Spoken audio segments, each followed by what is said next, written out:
ಎರಡೂ ಶಾಲೆಯ ಮುಖ್ಯ ಶಿಕ್ಷಕರೇ, ಎರಡೂ ಶಾಲೆಯ ಆತ್ಮೀಯ ಶಿಕ್ಷಕ ಬಂಧುಗಳೇ, 1ರಿಂದ 10ನೇ ತರಗತಿಯವರೆಗಿನ ಎಲ್ಲ ಪುಟಾಣಿ ವಿದ್ಯಾರ್ಥಿ ಮಿತ್ರರೇ, ನಿಮಗೆಲ್ಲರಿಗೂ ಕೂಡ ಶಿಕ್ಷಕರ ದಿನಾಚರಣೆಯ ಮುನ್ನಾ ದಿನದ ಅಂದರೆ ಸೆಪ್ಟೆಂಬರ್ 5ನೇ ತಾರೀಕು ಶಿಕ್ಷಕರ ದಿನಾಚರಣೆ, ಆ ದಿನದ ಶುಭಾಶಯಗಳನ್ನು ಕೋರ್ತಾ ಇದ್ದೀನಿ ಮಕ್ಕಳೇ.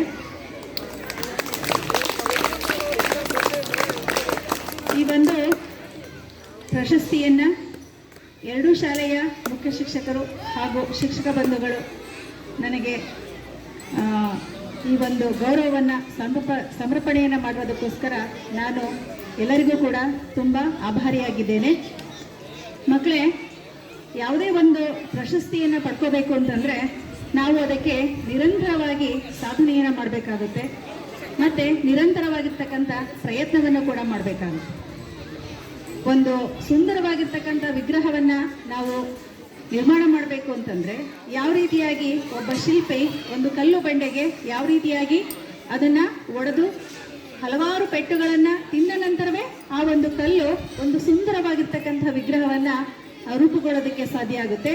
ಆ ಒಂದು ನಿಟ್ಟಿನಲ್ಲಿ ಯಾಕೆ ಅಂತಂದರೆ ಯಾವುದೇ ಒಂದು ರೇಸ್ನಲ್ಲಿ ಅಥವಾ ಯಾವುದೇ ಒಂದು ಸ್ಪರ್ಧೆಯಲ್ಲಿ ನಾವು ಗೆಲ್ಲಬೇಕು ಅಥವಾ ಬಹುಮಾನವನ್ನು ಪಡ್ಕೋಬೇಕು ಅಂತಂದರೆ ಅದರ ಹಿಂದೆ ನಾವು ಸಾಕಷ್ಟು ಶ್ರಮವನ್ನು ಹಾಕಬೇಕಾಗುತ್ತೆ ಮತ್ತು ಕಠಿಣ ಪರಿಶ್ರಮವನ್ನು ಮಾಡಬೇಕಾಗುತ್ತೆ.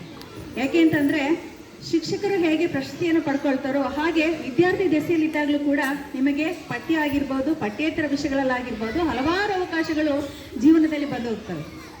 ಯಾವ ಒಬ್ಬ ವ್ಯಕ್ತಿ ಅಥವಾ ಯಾವ ಒಬ್ಬ ವಿದ್ಯಾರ್ಥಿ ಆ ಅವಕಾಶವನ್ನು ಚೆನ್ನಾಗಿ ಬಳಸ್ಕೊಂಡು ಏನು ಕ್ರಮಬದ್ಧವಾಗಿ ಓದೋಂಥದ್ದಿರ್ಬೋದು, ಬರೆಯುವಂಥದ್ದಿರ್ಬೋದು ಮತ್ತು ಎಲ್ಲ ಒಳ್ಳೆಯ ಒಂದು ಸಾಮಾಜಿಕ ಕಾರ್ಯಗಳಲ್ಲಿ ಕೈ ಜೋಡಿಸ್ಕೊಳ್ತಕ್ಕಂಥದ್ದು, ಒಳ್ಳೆಯ ಅಭ್ಯಾಸಗಳನ್ನು ಮಾಡ್ಕೊಳ್ತದ್ದಾದರೆ ಖಂಡಿತವಾಗಿಯೂ ಕೂಡ ಆ ವ್ಯಕ್ತಿ ಜೀವನದಲ್ಲಿ ಏನಾದರೂ ಸಾಧನೆ ಮಾಡೋದಕ್ಕೆ ಖಂಡಿತ ಸಾಧ್ಯ ಆಗುತ್ತೆ.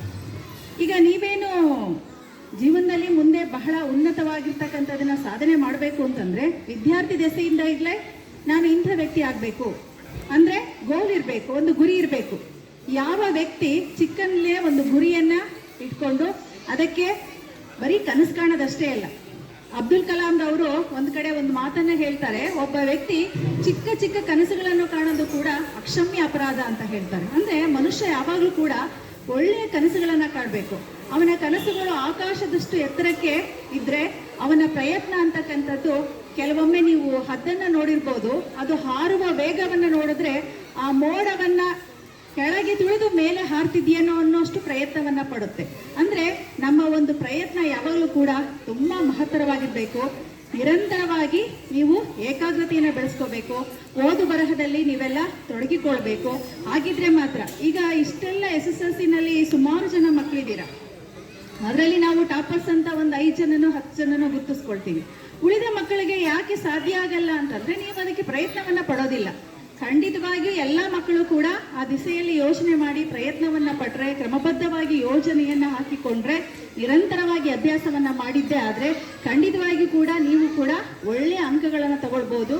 ಮತ್ತು ಒಳ್ಳೆಯ ಅಂಕಗಳನ್ನು ತಗೊಂಡ್ರೆ ನಿಮಗೆ ಗೊತ್ತಿರೋ ಹಾಗೆ ಇವತ್ತಿನ ಒಂದು ಕಾಂಪಿಟೇಷನ್ ಪ್ರಪಂಚದಲ್ಲಿ ನೀವು ಎಷ್ಟು ಓದಿದ್ರೂ ಕೂಡ ಕಡಿಮೆನೆ.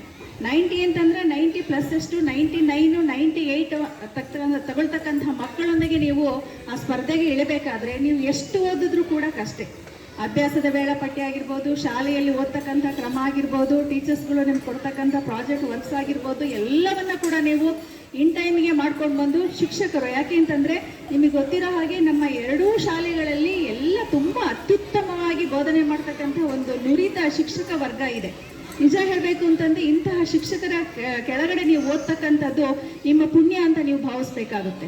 ಹಾಗಾಗಿ ಏನು ಶಿಕ್ಷಕರು ಶಾಲೆಯಲ್ಲಿ ನಿಮಗೆ ಮಾರ್ಗದರ್ಶನವನ್ನು ಕೊಡ್ತಾರೆ ಅಥವಾ ಶಿಕ್ಷಣವನ್ನು ಕೊಡ್ತಾರೆ, ಇವೆಲ್ಲವನ್ನು ಕೂಡ ನೀವು ಅಭ್ಯಾಸ ಮಾಡಿಕೊಂಡು ನಿಮ್ಮದೇ ಆಗಿರ್ತಕ್ಕಂಥ ಒಂದು ಕ್ಷೇತ್ರದಲ್ಲಿ ಸಾಧನೆಯನ್ನು ಮಾಡಿದ್ರೆ ಭವಿಷ್ಯದಲ್ಲಿ ನೀವು ಒಳ್ಳೆಯ ವ್ಯಕ್ತಿಗಳಾಗ್ತೀರಾ ಮತ್ತು ಒಳ್ಳೆಯ ವಿದ್ಯಾರ್ಥಿಗಳಾಗ್ತೀರಾ.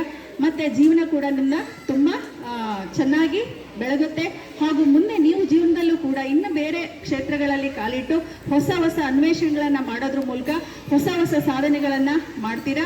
ಮತ್ತು ಅಲ್ಲೂ ಕೂಡ ನೀವು ಉತ್ತಮ ಫಲಿತಾಂಶವನ್ನು ಪಡ್ಕೊಂಡು ಸಮಾಜ ನಿಮ್ಮ ಕಡೆಗೆ ತಿರುಗು ನೋಡುವಂತಹ ಒಂದು ಸಾಧನೆಯನ್ನು ಮಾಡಬೇಕು ಅನ್ನೋ ಒಂದು ಮಹತ್ವಾಕಾಂಕ್ಷೆ ಮಾಡಿಕೊಟ್ಟ ಮತ್ತು ನನಗೆ ಆತ್ಮೀಯವಾಗಿರ್ತಕ್ಕಂಥ ಸನ್ಮಾನವನ್ನು ಮಾಡಿಕೊಟ್ಟಂತಹ ಎರಡೂ ಶಾಲೆಯ ಮುಖ್ಯ ಶಿಕ್ಷಕರಿಗೆ ಹಾಗೂ ಪ್ರೀತಿಯ ವಿದ್ಯಾರ್ಥಿಗಳಿಗೆ ಅನಂತ ಧನ್ಯವಾದಗಳನ್ನು ಹೇಳೋದಕ್ಕೆ ಇಷ್ಟಪಡ್ತೀನಿ.